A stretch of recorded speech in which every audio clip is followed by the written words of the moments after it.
ओम नमः शिवाय। शिवजी सदा सहाय। ओम नमः शिवाय। गुरुजी सदा सहाय। गुरुजी के चरणों में कोटि कोटि नमन। जय गुरुजी। संगत जी कृपा करके सत्संग के अंत तक बने रहें, क्योंकि गुरुजी कहते हैं कि कोई भी सत्संग हमें अधूरा नहीं छोड़ना चाहिए।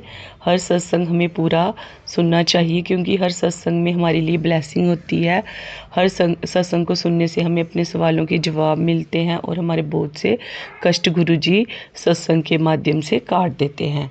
तो संगत जी, मैं सत्संग शुरू करने से पहले गुरुजी के बारे में आपको थोड़ा सा बताना चाहूँगी कि गुरुजी कहते हैं कि कुछ लोग जो होते हैं वहम वगैरह करते हैं, तो वो हमें नहीं करना चाहिए, क्योंकि जब हम गुरुजी की संगत बन जाते हैं तो हमें किसी तरह के भी वहमों में नहीं पड़ना है संगत जी, क्योंकि गुरुजी ने हमें वहमों से निकाला है।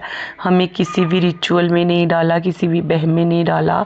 तो संगत जी, ये एक संगत का सवाल भी था, तो ये मैंने पहले सुना भी था कि कुछ लोग वहम करते हैं कि हमने गले में गुरुजी का कोई लॉकेट वगैरह डाला है, तो क्या हम वो डाल के बाथरूम वगैरह में जा सकते हैं, कोई मनाही तो नहीं, ऐसा कुछ। तो संगत जी, जो लॉकेट स्वरूप होता है हमने गुरुजी का अपने गले में डाला होता है संगत जी, वो तो मतलब कि गुरुजी का प्रतीक ही है, लेकिन वो हमारी खुद की सेल्फ सेटिस्फेक्शन के लिए हम डालते हैं कि गुरुजी का हमने डाला है तो गुरुजी हमारी रक्षा कर रहे हैं, तो गुरुजी हमारे साथ हैं। तो संगत जी, अच्छी बात है, डालना चाहिए, लेकिन गुरुजी ने हमें यही समझाया हुआ है कि किसी तरह के हमें वहम में नहीं पड़ना है। तो क्योंकि दुनिया का कोई ऐसा कोना नहीं है जहाँ रब नहीं है, भगवान तो इस सृष्टि के कण कण में विराजमान है। तो सबसे बड़ी बात संगत जी कि जो भगवान होता है उनका वास तो हमारी आत्मा में होता है, परमात्मा का वास। तो उनका भगवान का हमारे मतलब कि हमारे शरीर से कोई लेना देना नहीं है, हम किस अवस्था में हैं, शुद्ध हैं अशुद्ध हैं, क्योंकि गुरुजी ने हमें इन सब चीज़ों से दूर रखा है संगत जी।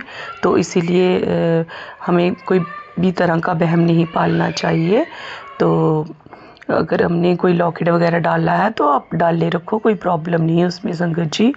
तो क्योंकि गुरुजी ने हमें इन वहमों से दूर रखा हुआ है।